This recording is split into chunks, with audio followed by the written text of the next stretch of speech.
parce que c'est un écran de fumée, parce que c'est de la com. Bon, sur la tonalité, on peut toujours débattre longtemps de la tonalité. Je pense que c'est la conséquence immédiate des victoires du Rassemblement national aux élections législatives. Voilà, quand vous avez 89 députés RN qui entrent à l'Assemblée nationale, que notre mouvement fait une percée politique, eh bien vous avez tous les responsables politiques qui se mettent à dire on va expulser les délinquants et criminels étrangers. Les Français ne sont pas dupes de cela. Moi, je ne juge pas Gérald Darmanin à ce qu'il est ou à ce qu'il dit, je le juge à ce qu'il fait.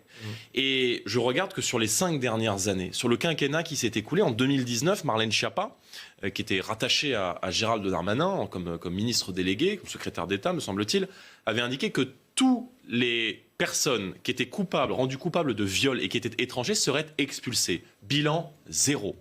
L'an dernier, juin 2021, Gérald Darmanin, ministre de l'Intérieur, envoie à l'ensemble des préfets français une note leur demandant d'accélérer les procédures d'expulsion des délinquants et criminels étrangers. 0. La vérité, c'est que sur l'année 2021, l'année 2022, 5% seulement des obligations de quitter le territoire français, c'est-à-dire des procédures d'expulsion, ont été menées à bien. Tout le monde rentre, personne ne sort. Qu'il y a 450 000 entrées légales chaque année dans notre pays qui ne sont pas régulées. Les titres de séjour légaux, les 100 000, 130 000 demandes d'asile qui sont déboutées et qui ne sont pas expulsées. Les 60 000 mineurs non accompagnés, isolés, qui sont responsables dans les centres-villes d'une grande partie de l'explosion de la délinquance et de la criminalité. Donc, je pense que la sécurité et l'immigration aujourd'hui en France sont hors de contrôle. Et ils sont hors de contrôle par les faiblesses des gens qui sont au pouvoir.